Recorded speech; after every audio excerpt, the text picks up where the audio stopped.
కొన్ని వాటికి రావట్లేదు కదమ్మా. కొన్ని వాటికి వస్తున్నాయి, కొన్ని వాటికి రావట్లేదు. ఏంటి లోపం? లోపం ఏంటి? మనలో లోపమా, దేవునిలో లోపమా? దేవునికి ఏమైనా లోపం ఉంటుందండి? ఆయన లోపం లేనివాడు కదా. హల్లెలూయా. మనలోనే లోపం కదా, ఒప్పుకోవాలి. మనలో ఉన్న లోపాలను బట్టే మనకి కొన్ని వాటికి జవాబు రావట్లేదు. అంటే జవాబు రావట్లేదంటే ఈ నీకు ఆయన మధ్యలో ఏమైనా ఉందా?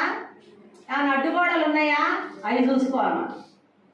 నీకు దేవునికి మధ్యలో ఉండే అడ్డుగోడలు ఏదైతే ఉన్నాయో వాటిని మనం తొలగించాలి.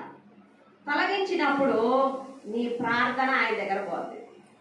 హల్లెలూయా. అందుకని కొన్ని వాటికి రావట్లేదు. వస్తాయా అంటే ఒకటే, మనకి కొన్నిసార్లు దేవుడు కొన్ని వాటిని త్వరగానే మనకు సమాధానం ఇస్తాడు, కానీ కొన్ని వాటికి సమాధానం అనేది లేదు. అయితే ఎందుకు రావట్లేదు అనేది కూడా మనం పరిశీలన చేసుకొని నీకు నాకు మధ్యలో ఉన్న అడ్డుగోడలు ఏదైతే ఉన్నాయో వాటిని మనం తొలగించుకోవాలి. తొలగించుకుంటే ఖచ్చితంగా దేవుడు నీకు సమాధానం ఇచ్చే దేవుడు. హల్లెలూయా. హల్లెలూయా. ఓకే, ఈరోజు మనం నేర్చుకోవాల్సింది ఏంటంటే ప్రార్థన అని చెప్పుకున్నాం కదా. సో ప్రార్థన అంటే ఏంటని చెప్పుకున్నాం మనం అమ్మా? ప్రార్థన అంటే ఏం చెప్పుకున్నాం? దేవునితో మాట్లాడాలి. మరి ఈరోజు మనం చేసే ప్రార్థన ఏంటిది? ఏంటిదో ఈరోజు మనం మామూలు ప్రార్థన కాదు, ఏం చేస్తున్నాం మనం? ఉపవాస ప్రార్థన. ప్రార్థనలోనే ఒక డిగ్రీ ఎక్కువ. ఏంటిది అది? ఉపవాసముతో ప్రార్థన. ఉపవాసంతో ప్రార్థన.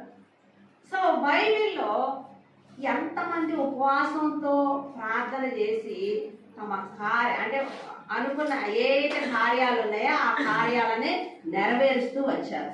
ఇక్కడ ఫస్ట్ ప్రార్థన యొక్క ఉద్దేశం ఏంటి? ముందు మనం ఉపవాస ప్రార్థనకి వెళ్ళే ముందు ప్రార్థన మనం ఎందుకు, దాని యొక్క ఉద్దేశం ఏంటో మనం తెలుసుకోవాలి. ఏంటి ప్రార్థన యొక్క ఉద్దేశం ఏంటి? దేవుని యొక్క నడిపింపును మనం కోరుకోవడం. ఏంటి? దేవుని యొక్క నడిపింపు, అది ప్రార్థన యొక్క ఉద్దేశం. నెంబర్ 1. నెంబర్ 2, మనం పశ్చాత్తాపాన్ని వ్యక్తపరచడం. ఏంటిది? సెకండ్ ఏంటిది?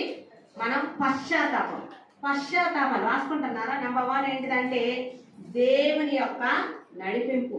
ప్రార్థన యొక్క ఉద్దేశం అంటే దేవుని యొక్క నడిపింపు.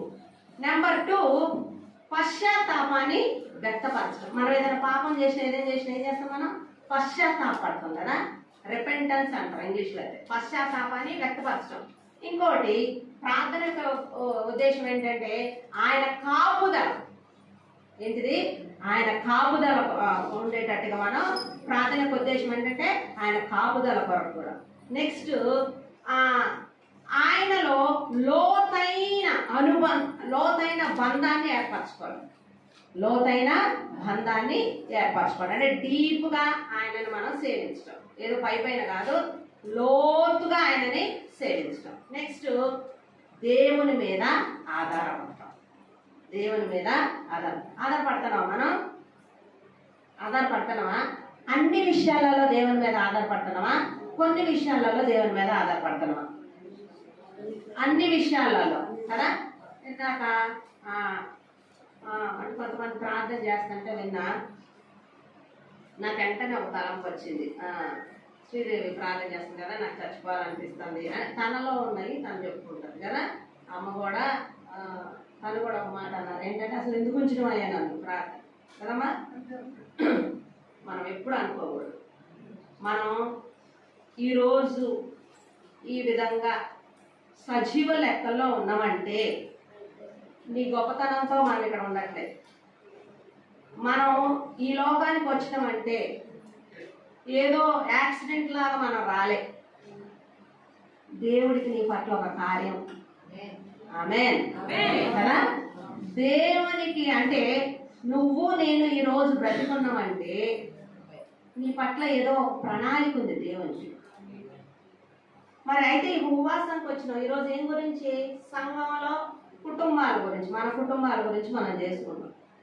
అదే కాకుండా నీ పట్ల దేవుడికి నీ పట్ల ఆయనకున్న ప్రణాళిక ఏంటో దేవా నాకు తెలియజేయని కూడా ప్రార్థన చేయాలి.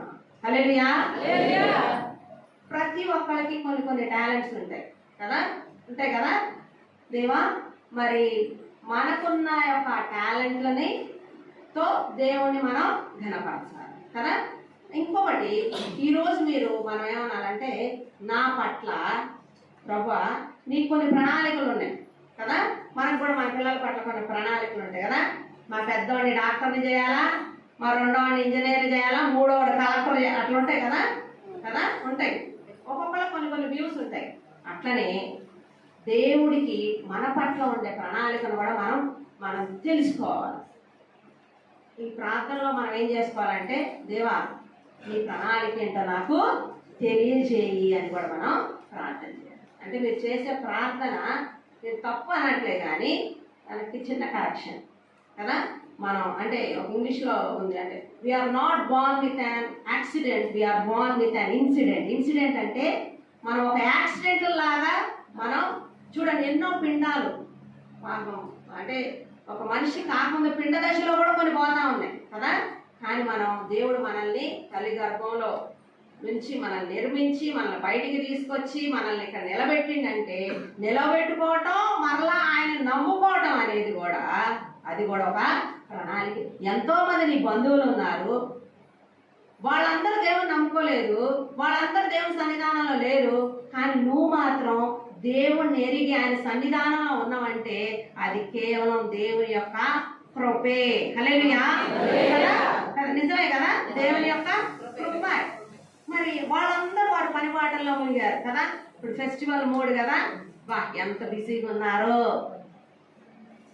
కదా, చాలా బిజీగా ఉన్నారు. కానీ ఆ దేవుడు ఆ యొక్క అన్య జనాంగం నుంచి మనల్ని ప్రత్యేకపరిచి ఆయన బిడ్డలుగా ఆయన స్వకీయ సాంపాద్యంగా మనల్ని చేసుకొని ఆయన సన్నిధిలో నిలబెట్టుకున్నారు.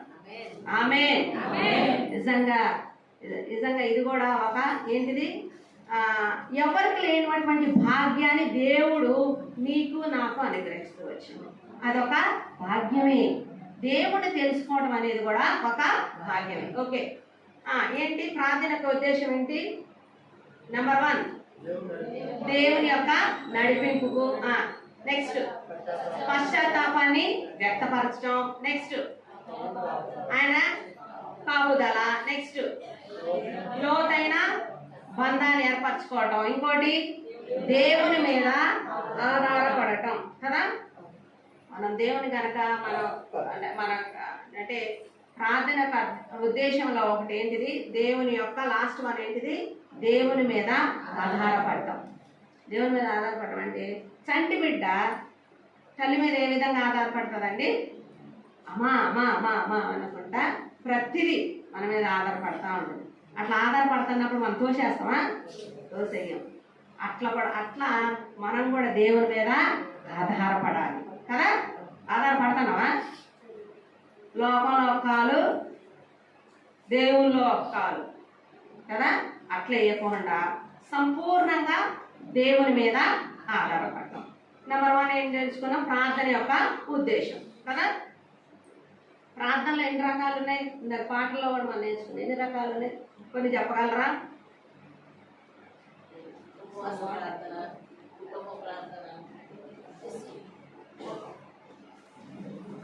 ఏంటి బైబిల్లో ఏమేమి ఉన్నాయి చెప్పండి? ప్రార్థన యొక్క రకాలు ఏంటి? ఎన్ని రకాలు ఉన్నాయి అమ్మా?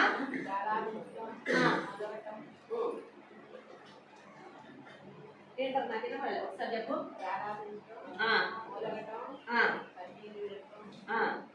ఓకే, తనకు తెలిసిన తను చెప్పింది కదా. ప్రార్థనలో ఘనపరిచే ప్రార్థన. ఇదేంటి ఘనపరచడం? ఏంటి ఘనపరచడం అంటే? దేవుణ్ణి హెచ్చించాలి, ఘనపరచడం, ప్రైజింగ్ గాడ్. దేవుణ్ణి ప్రభువా ఆయనని ఘనపరిచే ప్రార్థన. ప్రార్థన అంటే మనకు తెలిసింది ఒకటే ప్రార్థన, దేవా నాకు అది ఇది అదే మనం చేసే ప్రార్థన అదే. కానీ ఫస్ట్ మన ఏంటిదంటే దేవుణ్ణి మనం ఘనపరచాలి. నెక్స్ట్ సెకండ్ వన్ ఒప్పుకోలు ప్రార్థన. అందుకే ఇందాక అన్నా కదా, ఒప్పుకోవడం.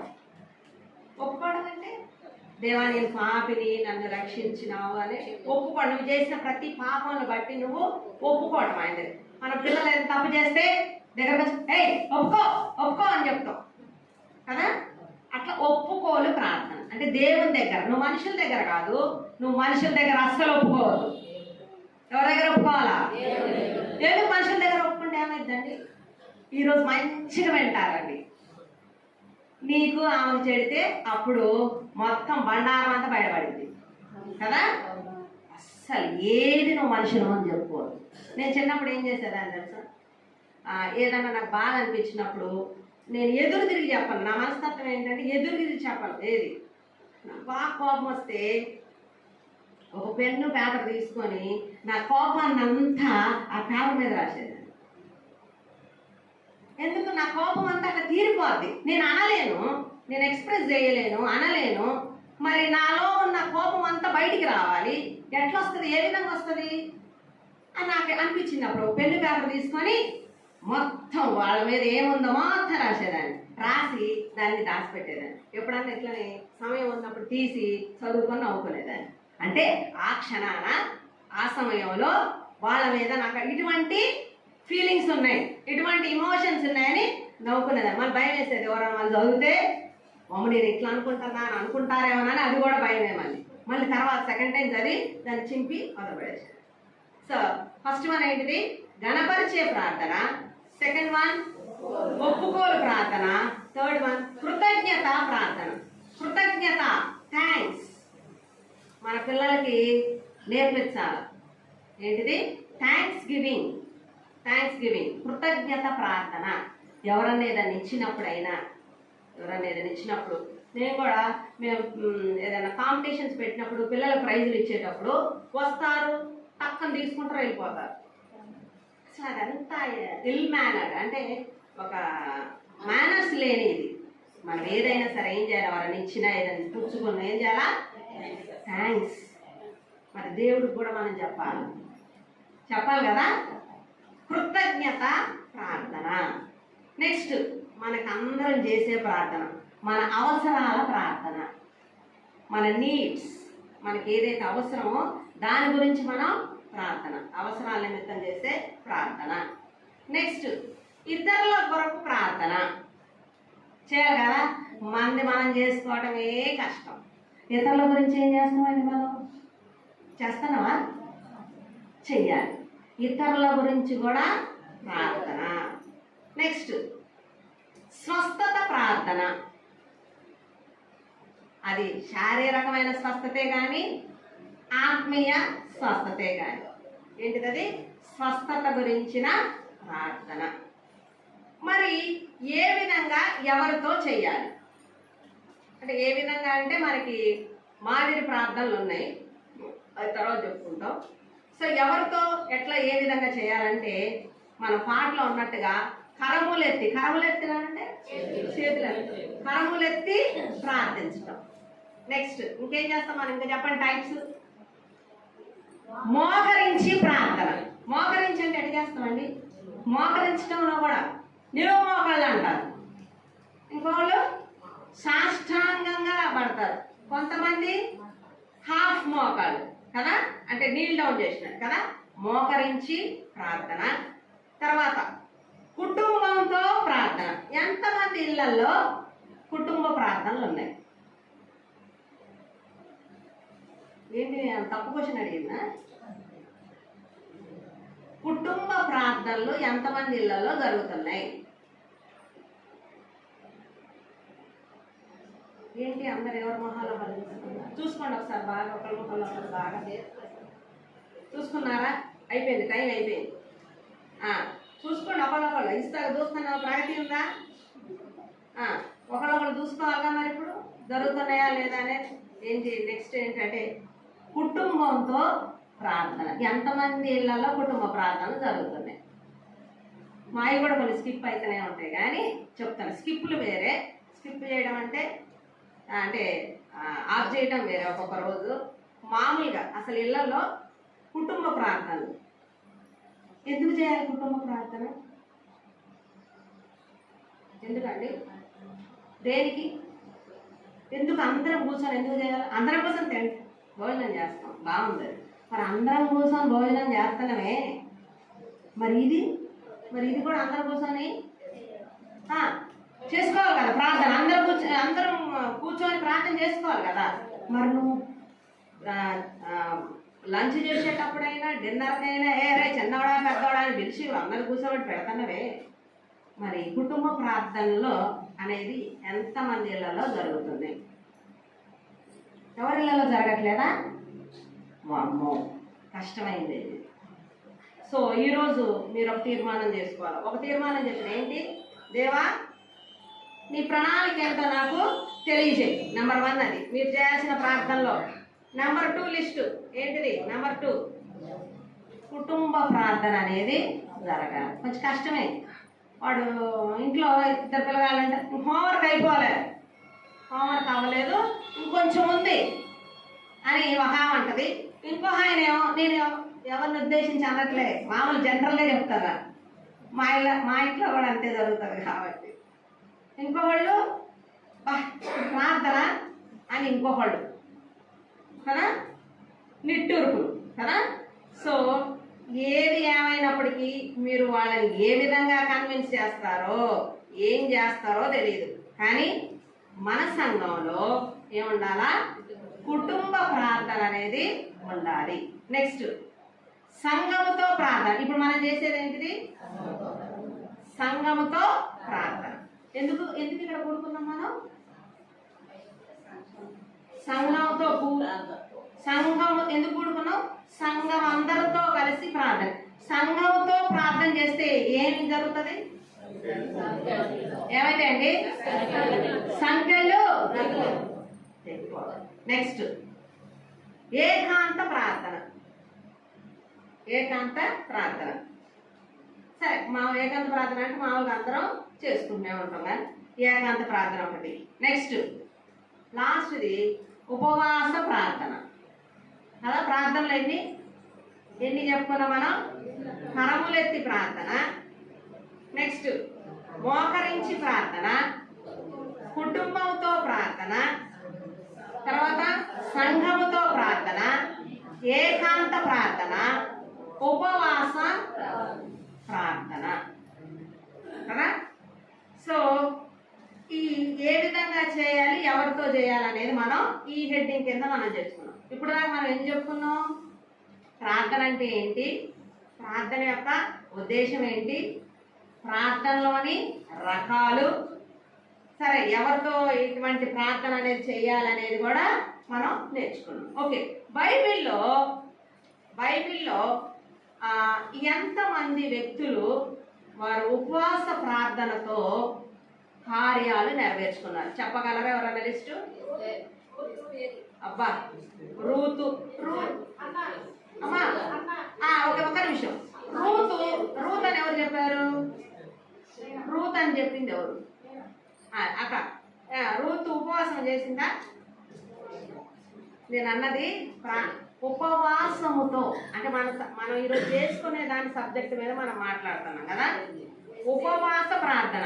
రూతు ఉపవాసం ఏం చేసిందా? ఏమో మరి నాకేమో కొత్తగా ఏమన్నా వాళ్ళు ఏమన్నా ఉందేమో నేను తెలుసుకోలేదేమో అనుకుంటాను. ఎవరండి? అబ్బా, ఆడవాళ్ళందరూ ఏకగ్రీవంగా ఎస్తేరు కదా.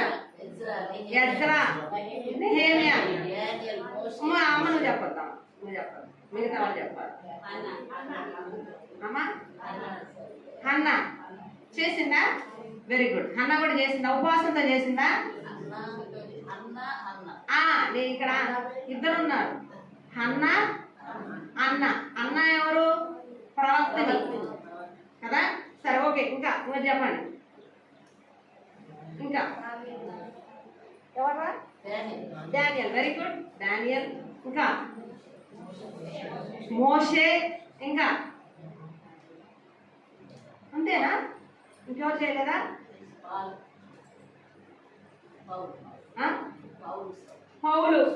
పౌలు కూడా చేస్తూ వచ్చిండు. నెక్స్ట్ ఇంకా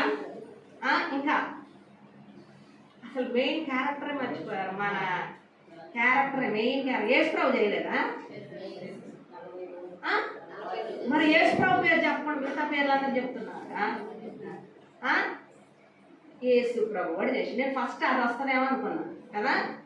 యేసు ప్రభు వారు చేశారు.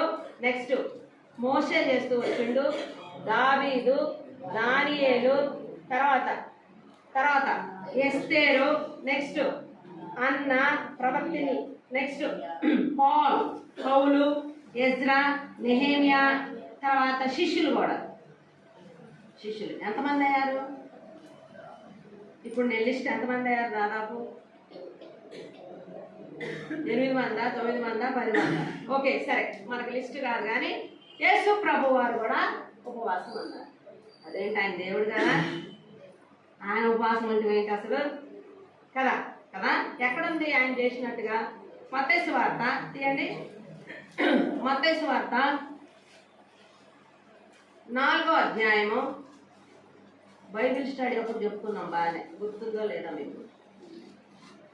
మత్తయి సువార్త 4వ అధ్యాయము 1 నుంచి 11.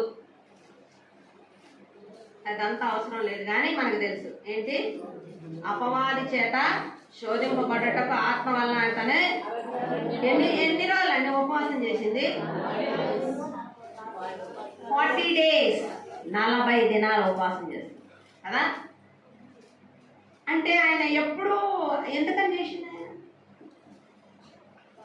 ఏదన్నా మనం ఏదైనా చేసేటప్పుడు యేసుప్రభు వారు ఎందుకు ఉపవాసం ఉండటాల్సి వచ్చింది? తన పరిచర్యను ప్రారంభించే ముందు, యేసుప్రభు వారు తన పరిచర్యను ప్రారంభించే ముందు అతను ఏం చేస్తూ వచ్చిందంటే 40 రోజులు ఉపవాసం ఉండి తన పరిచర్యను ప్రారంభిస్తూ వచ్చింది. ఒక దేవుడై ఉండి కదా, దేవుని కుమారుడై ఉండి ఆయనే ఒక కార్యాన్ని తలపెట్టినప్పుడు ఆయన ఉపవాసం ఉండి ఉపవాస ప్రార్థన చేసి తన పరిచర్యను ప్రారంభిస్తూ వచ్చింది. మరి మనం ఏదైనా కార్యాలు నెరవేర్చబడాలన్నా, ఏదైనా కార్యాన్ని మనం మొదలు పెట్టాలన్నప్పుడు మనం కూడా ఇట్లా చేస్తున్నామా? అర్థమైందా నేను చెప్పింది మీకు? మనం ఏదైనా ఒక కార్యాన్ని తలపెట్టినప్పుడు మనం కూడా ఈ విధంగా ఉపవాసం ఉండి అట్టి కార్యాన్ని మనం ప్రారంభిస్తున్నామా? అస్సలు ఆయన చిత్తాన్ని కూడా కనుగొనట్లే మనం. ఇది నీ చిత్తమా అని కూడా మనం కనుగొంటావా? లేదు, ఏదో చెయ్యాలి కాబట్టి ఒక ప్రార్థన చేసి ప్రారంభిస్తున్నాం. కానీ నాకు అనిపించింది ధ్యానించేటప్పుడు, ఒక దేవుడై ఉండే ఆయన దేవుని కుమారుడు కదా. యేసుప్రభు ఎవరు? ఒక దేవుని కుమారుడు అయి ఉండి తన పరిచర్య, నేను ఇక మొత్తం అంత పెట్టలేదు కదా, తన పరిచర్యని ప్రారంభించే ముందు ఏం చేస్తూ వచ్చిండు? ఉపవాసము. ఒక రోజా? ఒక పూటకే మనకే 2-3 ఆకలి అవుతుంది లోపల. అవుతుంది, ఆకలి అవ్వకుండా ఎవరికి ఉండదు. ఎందుకంటే మనం శరీరంతో ఉన్నాం కాబట్టి. ఆకలి అవ్వట్లేదు అనేది అబద్ధం. ఆకలిని మనం చంపేస్తున్నాం అంతే. ఆకలి అవుతున్నా ఆగాలని చంపేస్తున్నాం దాన్ని, అంతేగాని ఆకలి అవ్వకుండా అయితే ఎవ్వడికి ఉండదు మనిషి అనంగా. ఇవాడు దైవత్వం పొందితే చెప్పలేదు కదా. మరి ఖచ్చితంగా మనకి ఆయన 1 రోజు కాదు, 2 రోజులు కాదు, 40 days ఆయన ఉపవాసం ఉంది. మనం ఉపవాసం అంటే ముందు జాగ్రత్తలు చాలా తీసుకుంటాం. ఏంటిది? మజ్జిగ తాగుతూ ఉంటాం, తర్వాత సగ్గు బియ్యం తాగుతూ ఉంటాం, ఇంకే తాగుతూనే ఉంటాం మామూలుగా కదా. అవి మనకి స్ట్రెంత్ ఇస్తూ ఉంటాయి, నీరసం కాకుండా చేస్తాయి. కానీ మరి ఆయన పరిచర్యని మొదలుపెట్టే ముందు 40 days ఉపవాసం ఉన్న అతను పరిచర్య. నెక్స్ట్ మోషకున్న టైటిల్ ఏంటిది? టైటిల్ అంటే ఆయనకున్న ఏమంటారు దాన్ని? బిరుదు. ఏంటి? ఆయన ఇల్లంతటిలో నమ్మకమైన వాడు, సాత్వికుడు. మామూలు టైటిల్ కాదండి, నమ్మకత్వం అండ్ సాత్వికం. అతను ఎందుకు ఏ టైంలో ఆయన ఉపవాసం చేసింది? ఆయన సీనాయి పర్వతం ఉంది కదా, 10 ఆజ్ఞలు పొందక ముందు. చూడండి, ప్రతి ఒక్క కార్యానికి ఏమవుతుంది? సీనాయి పర్వతం అందు ఆయన 40 రోజులు ఉపవాసం ఉండి ఏం చేస్తూ వచ్చిండు? 10 ఆజ్ఞలను దేవుని దగ్గర నుంచి పొందుకుంటూ వచ్చింది. ఎక్కడుంది? నిర్గమాకాండము 34వ అధ్యాయము 28వ వచనం. ఎక్సోడస్ 34:28 ఉన్నాయా ఇంగ్లీష్ బైబిల్లో? నిర్గమాకాండము 34:28.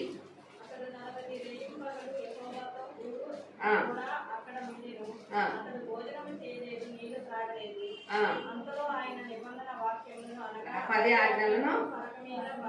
ఓకే కదా, మనకి ఏముంది ఇక్కడ? నిర్గమాకాండం 34:28లో చక్కగా అతడు 40 రేయింబగళ్ళు యెహోవాతో కూడా అక్కడ ఉండెను. అతడు భోజనము చేయలేదు, నీళ్లు వామ్మో వాటర్ కూడా తాగాలి. ఏమంటారు దీన్ని? కటిక ఉపవాసం కదా. మనం చేసేదంతా అంత కటిక ఉపవాసం చేయట్లేదు.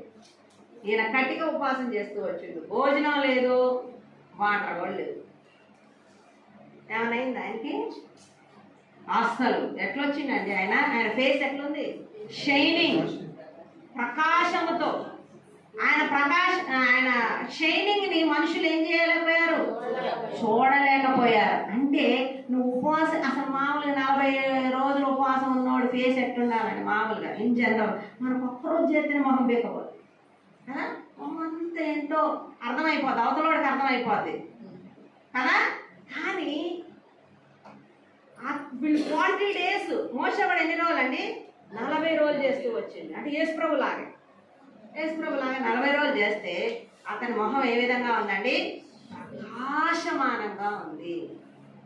మనకు ప్రకాశమానం కాదు, ఏం లేదు. అస్థిపంజరం మీద చర్మం కప్పబడి ఉంటుంది మనకి, అంతే కదా. మనలో మసిల్స్ అవన్నీ ఏమైపోతాయి? శరీరం లోపల ఏం చేస్తూ ఉంటుంది? మనలోని శక్తిని అంతా గుంజుకుంటుంది. 1 రోజు 2 రోజులు అయిపోయిన తర్వాత మనలో ఉన్నది అంత శక్తిని అంతా ఏం చేస్తుంది? శరీరం లాగుతూ ఉంటుంది. మనకు ఓన్లీ అస్థిపంజరం మిగిలింది, కనీసం మనం నడవలేని స్థితి అయిపోతుంది. ఎక్కడి నుంచి వచ్చిందంటే దేవుడు ఇచ్చిన శక్తి. అంటే నేను చెప్పేది ఏంటంటే అది దైవశక్తి. అంటే మామూలుగా అయితే అసలు అట్లా ఉండటం అనేది అసంభవం కదా. మోషే ఏం చేస్తూ వచ్చిండో? ఆయన ముఖము ప్రకాశమానంగా ఉంది కదా. Next David. మా నాన్న ఎక్కువ ప్రసంగాల్లో దావీదు లేని ప్రసంగం ఉండేది కాదు. ఎక్కువ శాతం దావీదు దేవుని యొక్క హృదయానుసారుడు. అంటే ఆయన హృదయం, దేవుని హృదయం ఒకటి. దేవుని యొక్క హృదయంతో ఈక్వల్ అంటే అసలు మామూలు విషయం కాదు కదా. ఆయన ఎందుకు ఉపవాసం చేసిండు? కీర్తనలు 35వ అధ్యాయము 13వ వచనం. నుండి కనిపెడుతున్నాడు, ఆయన నరులందరినీ దృష్టిస్తున్నాడు. తానున్న నివాస స్థలంలో నుండి భూలోక నివాసులందరి వైపు ఆయన చూస్తున్నాడు. ఆయన వారందరి హృదయం 69:10 69:10 ఉపవాసం నుండి నేను కన్నీరు విడువగా అది నాకు నిందాస్పదమాయను. నేను గోనెపట్టు వస్త్రముగా కట్టుకున్నప్పుడు వారికి హాస్యాస్పదమైతిని. గుమ్మములలో కూర్చుని వారు నన్ను కూర్చి మాట్లాడుకున్నారు. మీరు ఒకసారి 69:10 నుంచి ఒకసారి చదివితే ఈయన ఎందుకు ఉపవాసం ఉండంటే దేవుని యొక్క దయను కృపను పొందటానికి తాను ఉపవాసం చేస్తూ వచ్చింది. ఏంటిది? దావీదు చేసింది ఏంటంటే దేవుని యొక్క దయను కృపను పొందటానికి తాను ఉపవాసం చేస్తూ వచ్చింది. నెక్స్ట్ దానియేలు కొన్న టైటిల్ ఏంటి? దానియేలు దేవునికి ప్రియుడు. అతను ఎన్ని రోజులు ఉపవాసం చేసిండు? 21 days. అతను ఉపవాసం చేసింది 21 రోజులు. 21 days ఉపవాసం ఉండి దేవుని యొక్క ప్రత్యక్షతను పొందుకున్నాడు. ఎవరు? దానియేలు దేవుని యొక్క ప్రత్యక్షతను పొందుకోండి. ఎన్ని రోజులు ఉపవాసం చేసిండు? 21 రోజు. 40 రోజులు ఎవరు చేశారు? యేసుప్రభు వారు. నెక్స్ట్ మోషే గారు కూడా 40 రోజులు చేస్తారు. నెక్స్ట్ క్వీన్ ఎస్తేరు. ఆమె ఒక మధ్యవర్తి. ఆయన మధ్యవర్తి ఎవరికి? రాజుకి, ప్రజలకి ఆమె మధ్యవర్తి. ఆమె ఎందుకు చేసింది ఉపవాసం? రాణికి అంత ఉపవాసం చేసే అంత ఎందుకు ఆమెకు అంత అవసరం ఏముంటది? తన ప్రజలైన వారి యొక్క తన ప్రజల గురించి రక్షించుకోవటానికి కదా, తన ప్రజలైన వారిని రక్షించటానికి ఆమె ఏం చేస్తూ వచ్చి ఎన్ని దినాలు ఉపవాసం చేసింది? 3 దినాలు ఉపవాసం చేస్తూ వచ్చింది. ఇంకోటి గుర్తొస్తుంది నాకు, ఇంకొకళ్ళు ఉన్నారు, ఒక పట్టణస్తులు, నినివే పట్టణస్తులు కూడా ఉపవాసం ఉన్నారు. అది చెప్పలే మీరు కదా, ఇప్పుడు నేను చెప్తుంటే నాకు గుర్తొచ్చింది. నినివే పట్టణస్తులు కూడా ఉపవాసం ఉన్నారు. ఎన్ని రోజులు అండి? 3 దినాలే. కానీ వాళ్ళు మనుషులే కాదు, పశువులతో సహితం ఉన్నారు. అది మరీ డేంజర్ కదా. అవి ఎట్ట మాట ఏంటాయి అసలు? అవి మాట ఏంటాయా? పశువులతో సహా నినివే పట్టణస్తులు కూడా ఉపవాసం ఉంటుంది. అంటే అక్కడ స్పెసిఫిక్ గా వీళ్ళని లేదు కానీ, అంటే మనమే ఇక్కడ క్యారెక్టర్స్ చూసుకుంటాను. అక్కడేమో నినివే పట్టణస్తులు వాళ్ళు ఏం చేస్తారు? ఉపవాసం అంటే ఏం చేస్తూ వచ్చారు? గోనెపట్ట పట్టుకొని. అసలు వాళ్ళ ఉపవాసం చేసే థీమ్ ఏంటి? వాళ్ళు యెహోవా యొక్క కోపం వాళ్ళ మీద నుంచి మళ్లించడానికి, అంతే కదా. వాళ్ళని డిస్మాంటిల్ అంటే వాళ్ళని నాశనం చేయకుండా ఉండటం కోసమని దేవుడు ఆయన యొక్క కోపాన్ని మరల్చుకోవటానికి వాళ్ళు నినివే పట్టణస్తులు ఉపవాసం ఉంటూ వచ్చారు. నెక్స్ట్ అన్న, ఎవరామా? హన్నా కదా, అన్న ప్రవక్తిని. ఎక్కడుందామా? లూకాసు వార్త 2వ అధ్యాయము 36 నుంచి 38. ఆమె ఎందుకు ఉపవాసం ఉంది? అసలు ఆమె ముసలామా? మామూలు ఇప్పుడు పాస్టర్ గారు ఏం చేశారు? కొంచెం ముసలి వాళ్ళకి పెట్టారు, కానీ ఏమో ముసలాం అయినప్పటికీ చేస్తూ వచ్చింది. అంటే అది ఎవరి తీర్మానం వాళ్ళది. అంటే నేను తిన్నోళ్ళని ఏమనట్లేదమ్మా, తిన్నోళ్ళని నేను ఏమీ అనట్లేదు. ఏంటిది? ఎవరి తీర్మానం వాళ్ళది. అంటే మనం మామూలుగా అయితే ముసలోళ్ళు అనేసరికి, ఓల్డ్ అనేసరికి ఏమంటారంటే వద్దులే నువ్వు ఉండబాగలే అంటాం. కానీ ఇక్కడ ఆమె యంగ్స్టర్ ఏం కాదామా? ఎవరామా? ఒక ముసలామ అయినప్పటికీ ఆమె దేవాలయంలో ఇశ్రాయేళ్ల విమోచన కొరకు ఆమె ఉపవాసం ఉండి ఉపవాసం ప్రార్థన చేస్తా ఉంది. ఎవరు? అన్న అనే ప్రవక్తిని. ఎక్కడున్నది? లూకాసు వార్త 2వ అధ్యాయము 36 నుంచి 38. నెక్స్ట్ పౌలు గారు కూడా ఉపవాసం ఉన్నారు. ఎప్పుడండి ఉపవాసం ఉన్నది? దమస్కు మార్గాన దేవుణ్ణి కనుగొన్న తర్వాత అతను ఏం చేస్తూ వచ్చిండు? ఉపవాసం ఉండి ప్రార్థన చేస్తూ వచ్చింది. ఎక్కడున్నది? అపోస్తల కార్యములు 9వ అధ్యాయము 9వ వచనంలో 3, 4, 5, 6 అదంతా 9th.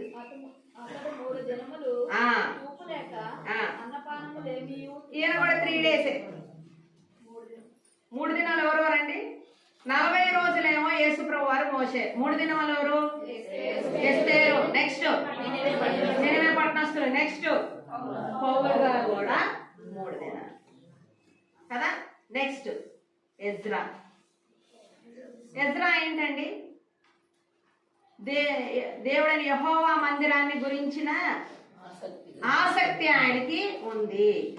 మందిర నిర్మాణం యొక్క ఆసక్తి మనకు కూడా ఉండేది. స్థలం దొరికిన తర్వాత మందిరం ఎప్పుడెప్పుడు కట్టాలనే.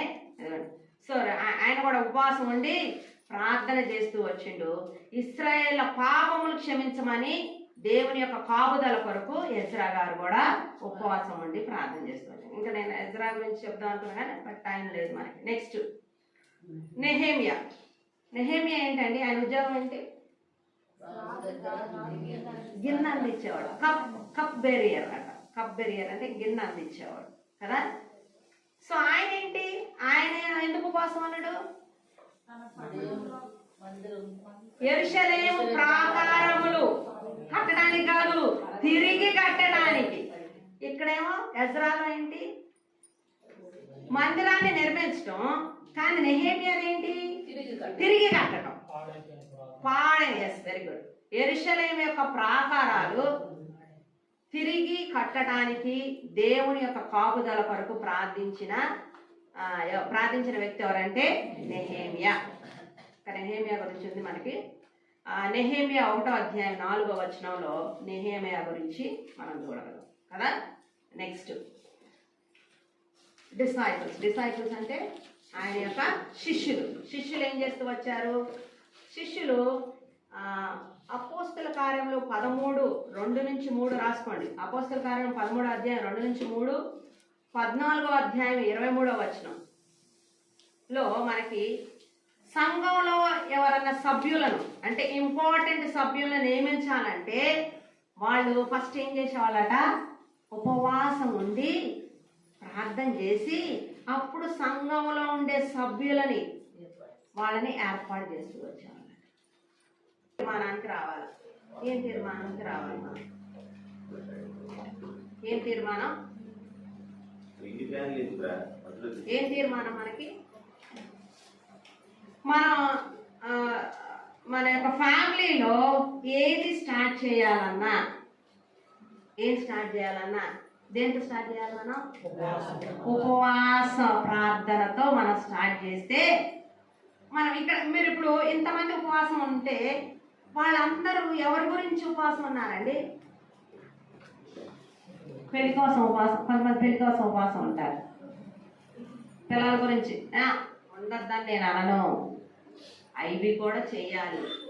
కానీ ఇప్పుడు మనం ఇంతమందిని చూసినాం కదా, బైబిల్లో కొంతమంది వ్యక్తులను చూసినాం కదా, వాళ్ళందరిని చూసిన తర్వాత వాళ్ళు దేటి గురించి ఉపవాసం ఉన్నారు? వేటి గురించి ఉపవాసం ఉన్నారు? వాళ్ళ పిల్లల గురించి ఉన్నారా? అంటే ఈరోజు చేసే ప్రార్థన తప్పు కాదు, చెయ్యాలి. సరే, ఇప్పుడు మనం చూసుకున్న వాళ్ళంతా దేవుని యొక్క కార్యాల గురించి వాళ్ళ ఉపవాసం అన్నారు. అంతేనా? అంటే మనం కూడా దేని గురించి ఉండాలా? దేని గురించి ఉండాలి? మనం కూడా నీ కార్యాల గురించి ఉండాలా? దేవుని కార్యాల గురించి ఉండాలా? చెప్పండి. ఎందుకండి మమ్మల్ని చెప్పమంటున్నారు? అసలే ఉపవాసం అంటే గొంతు ఎట్ట వస్తుంది. అంతేనా? అసలే ఎనర్జీ లేవు. ఇప్పుడు ఎట్లా? నేను కూడా ఈ ఎక్కేటప్పుడు ఒక్కసారి నీరసం అనిపించింది. ఎవరన్నా పంపించి కొంచెం మజ్జిగ తీసుకుంటున్నాను. చూడండి, దేవుని కార్యాలు ఏదన్నా జరిగే ముందు సైతాను కొంచెం మనకి జరికిస్తుంది. జరికిచ్చిందంటే ఇది దేవుని కార్యమే. ఆమేన్. నువ్వు ఏదైనా కార్యం తలపెట్టేటప్పుడు ఏమైనా డిస్టర్బెన్స్ వస్తున్నాయి అనుకోండి, ఖచ్చితంగా అది దేవుని యొక్క కార్యమైన మనం తలచాలి. హల్లెలూయా. ఇక్కడ ఏంటంటే నేను ఒకరికి కించపరచంగా అదేం కాదు. ఫస్ట్ మనం దేని గురించే యేసు ప్రభు వారు తన పరిచర్య నిమిత్తం ఉన్నారు. నెక్స్ట్ మోషే 10 ఆజ్ఞలు అంటే వాళ్ళని ఇంకా దేవునిలో ఎదిగేటట్టుగా. నెక్స్ట్ దావీదు ఆయన కృపను దయను పొందటానికి. అంటే దావీదుకి ఎన్నో ఉన్నాయి. అంటే ఆయన ఒక రాజు కాబట్టి పరిపాలించడం కోసమో దేనికోసం మొత్తానికైతే ఆయన కృపను. దానియేలు ఆయన ప్రత్యక్షతను వెల్లడిపరచుకోవడానికి. నెక్స్ట్ ఎస్తేరు తన ప్రజలైన వారిని రక్షించుకోవడానికి. నెక్స్ట్ అన్న ఇశ్రాయేలు విమోచన కొరకు. నెక్స్ట్ పౌలు గురించి చెప్పాలంటే ఆయన ఒక మిషనరీ, ఒక అపోస్తలుడు, సంఘ స్థాపకుడు కూడా. ఆయన యేసు ప్రభు తర్వాత అంత ఘనమైన సేవ జరిగించిన వారు అంటే పౌలే కదా, పాల్ గారే. నెక్స్ట్ ఎజ్రా కూడా మందిర నిర్మాణమే. నెహెమియా యెరూషలేము ప్రాకారాలు తిరిగి కట్టడానికి. మరి శిష్యులు సంఘంలో సభ్యులు. ఇవన్నీ కార్యాలు దేనికి సంబంధించినవి? It is related to God and God's ministry. అంటే దేవునికి తర్వాత దేవుని యొక్క పరిచర్య నిమిత్తమే వాళ్ళు ఉపవాసం చేస్తూ వచ్చారు. అంటే మనం చేయకూడదని కాదు, మనం కూడా ఉపవాసం చేయాలి. మీతోనే కాదు, దేవుడు నాతో కూడా మాట్లాడతారు కదా. మీరు కొన్ని అనుకొని వచ్చి ఉంటారు ఇక్కడ. ఏమని? మా పిల్లల భవిష్యత్తు గురించో లేకపోతే ముందు నాకు అనిపిస్తుంది ఆయన నీతిని, ఆయన రాజ్యాన్ని మనం వెతికితే నీకేది కావాలో అంటే నీకేది కావాలో ఆయన ఇస్తాడని చెప్పి నువ్వు ప్రార్థన చేయకుండా ఉండాలా? మరి ఈ క్వశ్చన్ కూడా వస్తుందిగా. ఆయన నీతిని, ఆయన రాజ్యాన్ని నెరవేరుస్తున్నప్పుడు నీకేం కావాలో ఆయన తెలుసుగా. నేను దేవుని యొక్క సన్నిధానంలో చెప్తున్నా, నేను ప్రిన్స్ 10th అప్పుడు అసలు ఎప్పుడు ప్రార్థించాను గురించి ఇన్ని మార్కులు రావాలని చేయలేదు. అంటే నేను మామూలుగా అంటే మీతో ఫ్రెండ్లీ మాట్లాడుతున్నా, ఇన్ని మార్క్స్ రావాలి అని నేను ఎప్పుడూ చేయలేదు. ఫస్ట్ వాడు కష్టపడతాడుగా, కష్టపడతాడు దేవా, వాడికి ఆ టైంలో వాడు చదివినవి గుర్తుండేటట్టు చేయన్న, అది మాత్రం చేశాను. దేవా వాడు ఏదైతే చదివిండో దాన్ని చక్కగా ప్రజెంట్ చేసేటానికి నీ కృపను అనుగ్రహించు. మార్కులు అంటారా, ఏంటైనా మార్కులు సరే, మనం మంచి ప్రజెంట్ చేస్తే మార్కులు ఆటోమేటిక్గా వస్తాయి. మీరు అంటున్నారు అబ్బా తెలివిగా చేశారు అని అనుకుంటున్నారే, కానీ వాడు చదివినవన్నీ ఆ టైంకి ఒక్కోసారి గుర్తురావు. క్వశ్చన్ పేపర్ చూడగానే కొంతసారి ఏమవుతుంది, బ్లాంక్ అయిపోద్ది, ఏమీ గుర్తుకు రావు. ఆ టైంకి వాడు ఆ ప్రశ్న, నేను పిల్లలతో అంటా ఉంటాను, అరే 10 తలకాయలు కలిసి ఒక ప్రశ్నాపత్రం చేస్తుంటే నువ్వు ఒక్క తలకాయతో దాన్ని ఢీకొనాలరా అంట. అంతే కదా, 10 మంది ఎక్స్పర్ట్స్ వాళ్ళు ప్రశ్నాపత్రాన్ని చేసినప్పుడు వీడు ఎక్స్పర్ట్ కానోడు చదువుకునేవాడు వాళ్ళ బుర్రలని ఢీకొని వాడు ఏది ఇచ్చినా అది రాయాలి. నిజంగా ఇది అన్యాయం, ఇది నిజంగా అన్యాయమే. మరి వాళ్ళకి సబ్జెక్ట్ ఎక్స్పర్ట్ ఉన్నవాడు కానీ అసలు ఇప్పుడు చదువుకున్నవాడికి తేడా ఉండదు. అందుకని ఎప్పుడు అరే మీరు ఎంతో పలు విధాలుగా వాటిని చదవాలని చెప్తారు. ఒక్క ఇదే కాదు, అన్ని రూట్స్ మీరు ఎంచుకొని చదువుతారు. ఓకే, మనం ఏం నేర్చుకున్నాం ఇప్పుడు? అయిపోయింది నా ప్రశ్న అయిపోయింది. ఏం నేర్చుకున్నాం అమ్మా? ఫస్ట్ ప్రార్థన. ప్రార్థన అంటే ఏంటి? నెక్స్ట్ ప్రార్థన యొక్క ఉద్దేశము, ప్రార్థనలోని రకాలు, నెక్స్ట్ బైబిల్లో ఎంతమంది ఉపవాసముతో వారి యొక్క కార్యాలను నెరవేర్చుకున్నారు, ఇంకా మోడల్ ప్రార్థనలు. మోడల్ ప్రార్థన అంటే దేవుడు మనకు ఒక ప్రార్థన చూపించి వచ్చింది. ఏం ప్రార్థన అది? యేసుప్రభు మనకు నేర్పించింది ఒక ప్రార్థన. మత్తయి సువార్త 6వ అధ్యాయం 9 నుంచి 13వ వచనంలో పరలోక ప్రార్థన నేర్పిస్తూ వచ్చింది.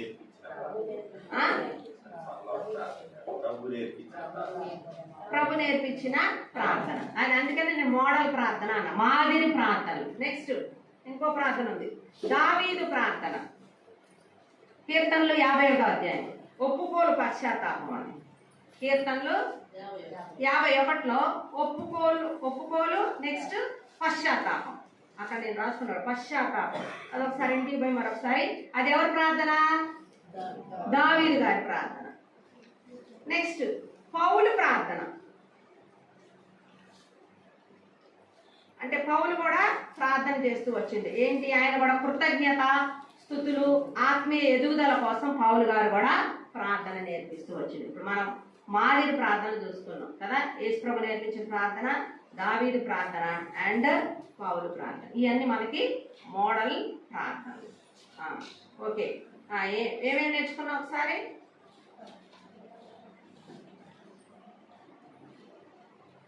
ఏమర్థమైంది మీకు? ఇదంతా ఎందుకు ప్రార్థన చేయకుండా ఉండడానికి ఉత్తమం లేదు.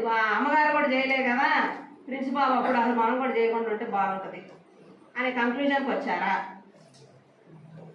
ఇదేదో ఒక రూట్ చూపించారు. నేను చేసిన ప్రార్థన మీకు అర్థమైంది. చదివినవి అన్ని గుర్తు పెట్టుకొని ఎగ్జామ్లో వాడు ప్రజెంట్ చేయాలా అన్న. వాడు ఎగ్జామ్లో అన్ని ప్రజెంట్ చేస్తాడు, మార్కులు ఎందుకు రావు?